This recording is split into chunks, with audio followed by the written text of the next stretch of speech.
Hey everybody, I'm directionally challenged, and as I said last week, I don't have the ability to draw. So this is my draw my life, which is just gonna be me telling you guys the important things about my life. So my name is Chris. That's my real name, and I grew up in California. I was born in Antelope Valley, California, and the day I was born, I was the only male, the only baby boy. That was it. Yeah, and I never knew my biological father. He was abusive to my mom, so I never really knew him. I met him once when I was 2 years old, and that's where the story's going. Um, so when I was 2 years old, I met my biological father, and um, my mom had given me to him for the day or something like that. And when she came back, I had 13 stitches in my head, which I have a scar. I don't know if you can see it, but I have a scar that runs along right there. And I don't know how that happened. I don't know what happened. I don't know anything about that. I just know that I now have a big divot in my skull because of it. Also, around that time, I had to have surgery on my neck, which creates this scar. I don't know if you can see. And that was to have a fatty tumor removed that was growing into my lung, and I had to have it removed. So anyways, when I was about 2 years old, my mom met my future father, who became my stepdad, and I just call him Dad, and he's been the only dad I've ever known. And he's a great guy. I remember the first words I was told I ever said to him when I was 14 months old was, my mom took me to meet him at his beach house. And I walked up to him and I grabbed his hand and I said, take me to the beach, Greg. That was the first words I ever spoke to him. And he's been my dad ever since. Growing up, I didn't have a lot of friends. I was picked on a lot for my weight. And I grew up in areas where there wasn't really a lot of kids around, kids my age. So I spent a lot of time around my mom, my dad, my godfather, my godmother, and my Uncle Brian. Which my Uncle Brian worked at the radio station in California, KLOS, 95.5 KLOS. And he was a radio DJ for the Mark and Brian radio program.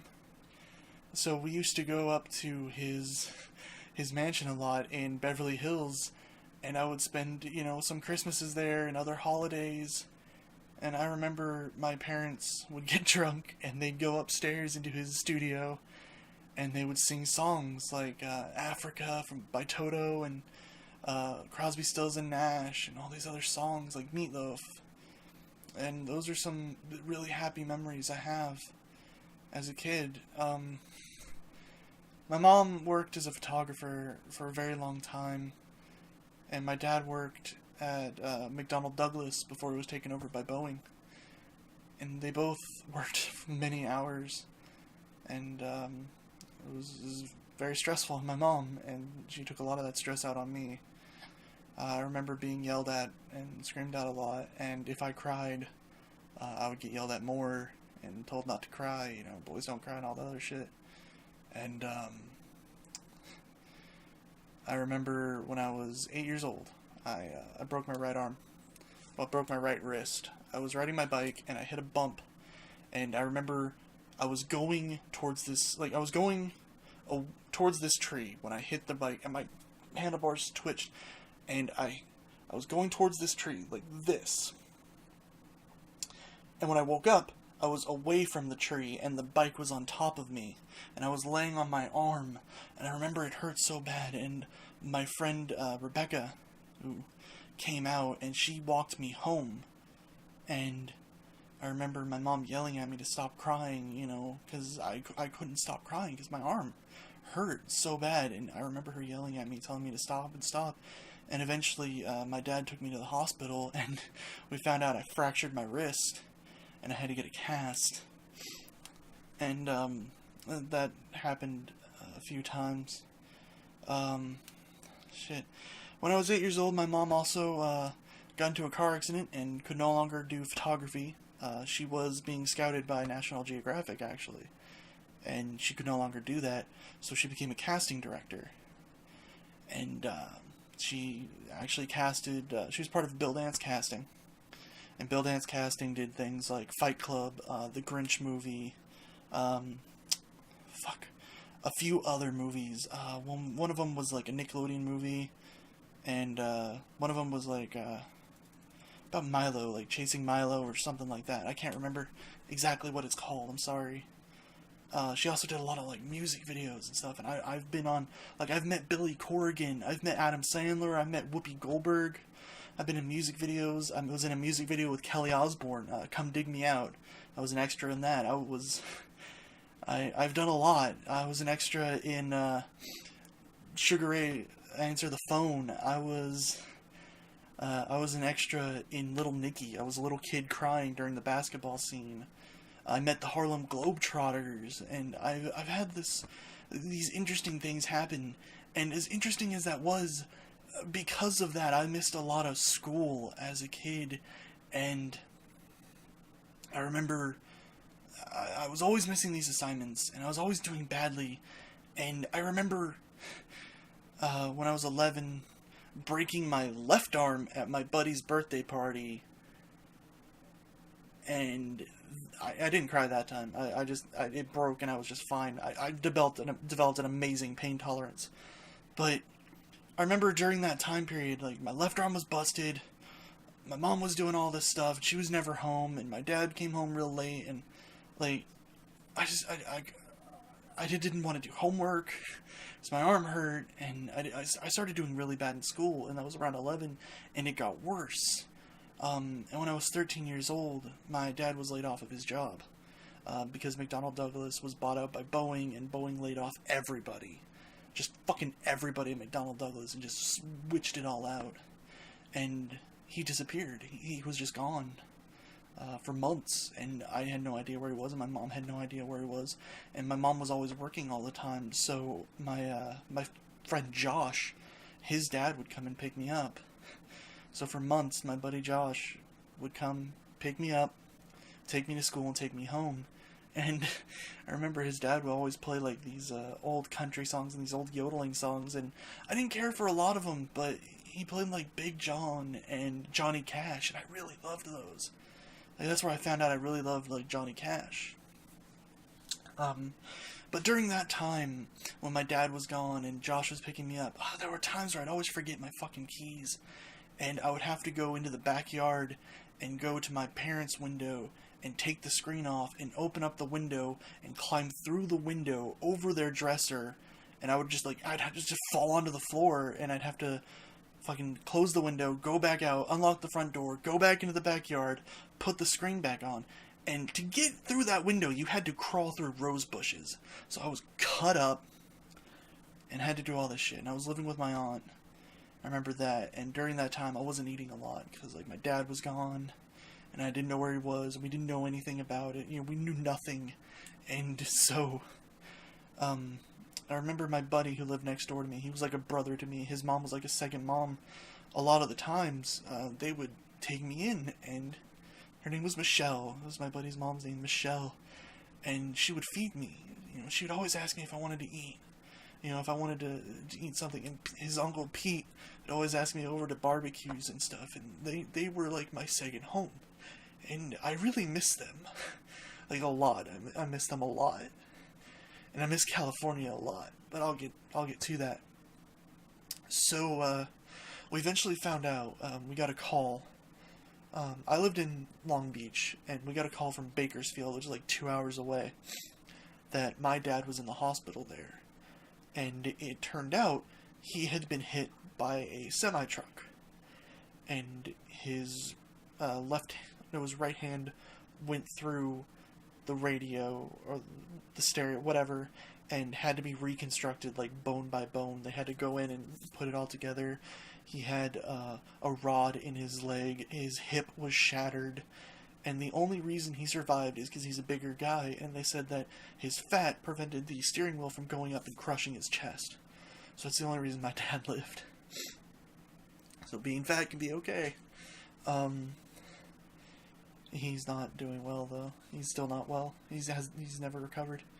Um, and I remember during that time, my mom taking out stress on me, and she was always gone, and I would get yelled at all the time. I remember I just, I couldn't do school anymore. I would sit there, and when we would do a test, I would just have these panic attacks, and I would just start bawling my eyes out.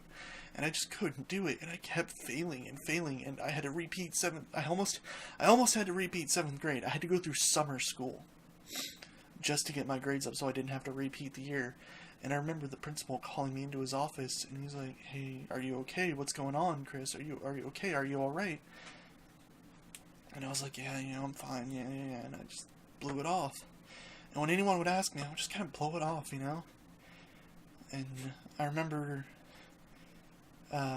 after at 8th grade, I was doing poorly again. My mom was always yelling at me.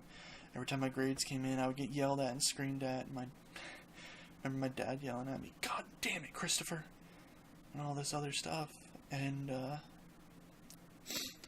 that was times where I started doing, I did some stupid shit with my friends. We had baby powder fights and all this other shit, and we fuck up the house, and I got yelled at. I remember that really well.